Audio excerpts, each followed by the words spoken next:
विद्यार्थी मित्रांनो, तुमच्या सर्वांचं स्वागत करतो आपल्या या चॅनलमध्ये, ज्याचं नाव आहे बेस्ट एज्युकेशनल क्लासेस। मागील लेक्चरमध्ये आपण संख्याशास्त्र हा टॉपिक सुरू केला होता व त्यामधील नैसर्गिक संख्या हा टॉपिक आपण डिस्कस केला होता। या लेक्चरमध्ये आपण समसंख्या व त्यावर परीक्षेला कसे प्रश्न येतात हे आपण पाहणार आहोत। बघा, या ठिकाणी समसंख्येची जी व्याख्या आहे ती मी लिहिलेली आहे। बघा, समसंख्या कशाला म्हणतात आणि त्यावर परीक्षेला कसे प्रश्न येतात हे आपण या लेक्चरमध्ये पाहणार आहोत। बघा, समसंख्या कशाला म्हणतात तर पहा, ज्या संख्येच्या शेवटी 0, 2, 4, 6, 8 हे अंक येतात त्यांना समसंख्या असं म्हणतात।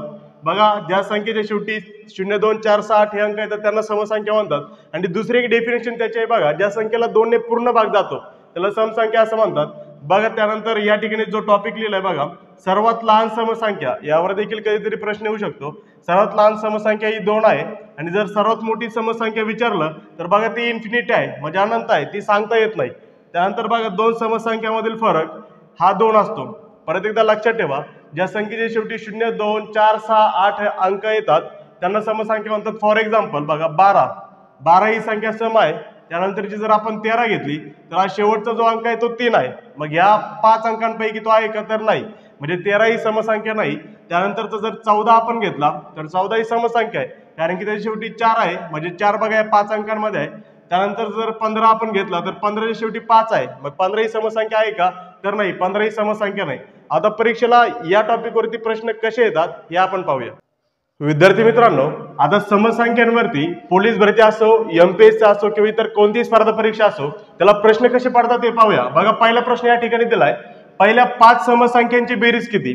बघा, ज्यावेळेस पहिल्या हे नाव येईल आणि 5 समसंख्या असू द्या, 10 समसंख्या असू द्या किंवा कितीही समसंख्या असू द्या आणि त्यांची बेरीज जर आपल्याला विचारली तर बघा हा फॉर्म्युला वापरायचा आपल्याला, n गुणिले कंसामध्ये n अधिक 1, इतका सिंपल फॉर्म्युला आहे। हा जर आपण वापरला तर मग पहिल्या 5 समसंख्या असू द्या, पहिल्या 10 समसंख्या असू द्या किंवा कितीही असू द्या, आपण त्यांची बेरीज काढू शकतो। बघा, हा जो n आहे, आपल्याला जितक्या संख्यांची बेरीज काढायची तो यांच्या जागी टाकायचा आहे। मग बघा, 5 संख्यांची काढायची, यांच्या जागी 5 टाकूया। बघा, n मध्ये आणि कंसामध्ये गुणाकार असतो, मग त्या ठिकाणी गुणाकारचं चिन्ह देऊया। परत यांच्या ठिकाणी 5 अधिक 1 टाकूया। बघा, सर्वात आधी कंस सोडवायचा असतो, मग 5 आणि 1 होतो 6, मध्ये गुणाकार तसाच आणि हा 5 तसाच। बघा, 5च्या पाड्यात 6वी संख्या कोणती आहे, बघा, 5 × 30, म्हणजे उत्तर आलंय 30, म्हणजे पर्याय क्रमांक सी हे आपलं उत्तर असेल। विद्यार्थी मित्रांनो, आता पाहूया या टॉपिकचा दुसरा प्रश्न जो स्पर्धा परीक्षेला विचारला जातो। या ठिकाणी सांगितलंय, बघा, 10 ते 20 मधील समसंख्यांची बेरीज किती। लक्षात ठेवा, पहिला जो प्रश्न होता त्यापेक्षा हा प्रश्न वेगळा आहे। या ठिकाणी लिमिट दिलाय आपल्याला, म्हणजे आपल्याला 10 पासून 20 पर्यंतच्याच समसंख्यांची बेरीज काढायची। पहिला प्रश्न होता, बघा, पहिल्या, त्या ठिकाणी पहिलं नाव आलं होतं, या ठिकाणी पहिलं नाव नाही आलं, मग या ठिकाणी फॉर्म्युला वेगळा येणार। बघा, या ठिकाणी फॉर्म्युला काय येणार आहे, ज्यावेळेस 10 ते 20, 20 ते 30, 30 ते 50, 50 ते 100 किंवा कोणत्याही लिमिट मधल्या संख्येची जर समसंख्यांची बेरीज काढायची असेल तर त्यासाठी फॉर्म्युला बघा, पहिली संख्या अधिक शेवटची संख्या भागिले 2 आणि गुणिले एकूण समसंख्या। मग आता सोडूया। बघा, काय करायचं, पहिली संख्या, मग पहिली संख्या 10 आहे अधिक शेवटची संख्या बघा 20 आहे, दोघांमधलं लिमिट भागिले 2 आणि गुणिले एकूण समसंख्या किती आहे। मग आता 10 ते 20 मध्ये एकूण समसंख्या मोजायच्यात। बघा, पहिली समसंख्या 10 ही स्वतः आहे, कारण की तिच्या शेवटी 0 आहे। त्यानंतरची 12 आहे, नंतर 14, नंतर 16, मग 18 आणि शेवटची 20। मोजा बरं, 1, 2, 3, 4, 5, 6, एकूण समसंख्या आहे 6।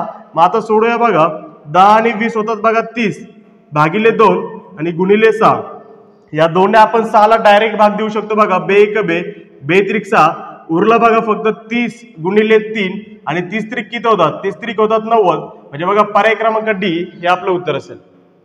विद्यार्थी मित्रांनो, आता पाहूया या टॉपिकवर विचारला जाणारा पुढच्या प्रकारचा प्रश्न। या ठिकाणी सांगितलं, बघा, पहिल्या 5 संख्यांची सरासरी किती, पहिल्या 5 समसंख्यांची सरासरी किती। बघा, पहिला जो प्रश्न होता त्यामध्ये पहिल्या 5 संख्यांची बेरीज होती। आता या ठिकाणी समसंख्यांची सरासरी विचारली, एकदम सोपं आहे। बघा, करायचं काय, ज्यावेळेस पहिल्या 5 समसंख्यांची सरासरी, पहिल्या 5 असू द्या, 10 असू द्या किंवा किती असू द्या, त्यावेळेस फॉर्म्युला तुमचा n अधिक 1 इतकाच आला पाहिजे। लक्षात ठेवा, पहिल्या 5 समसंख्या असू द्या, पहिल्या 10 समसंख्या असू द्या, त्यांची सरासरी असेल तर हा फॉर्म्युला आपण वापरू शकतो, n अधिक 1। मग n किती आपला n आहे 5, मग यांच्या ऐवजी फक्त 5 टाकायचा आणि अधिक 1, बरोबर उत्तर आले 5 अधिक 1 6, म्हणजे पर्याय क्रमांक सी हे आपलं उत्तर असेल। विद्यार्थी मित्रांनो, आता पाहूया या टॉपिकवर येणारा शेवटच्या प्रकारचा प्रश्न। या ठिकाणी सांगितले, बघा, 20 ते 30 मध्ये सर्व समसंख्यांची सरासरी किती।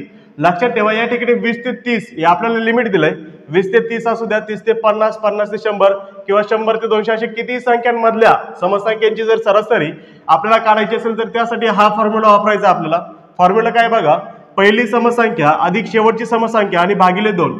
आता 20 मध्ये पहिली समसंख्या कोणती आहे? 20 मध्ये 20 आहे, अधिक 20 ते 30 मधली शेवटची समसंख्या बघा 30 आहे, ती शेवटच्या ठिकाणी टाकूया आणि भागिले 2. मग 20 आणि 30 किती होतात? 20 आणि 30 होतात बघा 50 भागिले 2 आणि 2 ने जर 50 ला भाग दिला तर बघा 2 1 2 आणि 2 ने 25वा भाग 50 ला जातो. म्हणजे आपलं उत्तर आलंय पर्याय क्रमांक सी 25.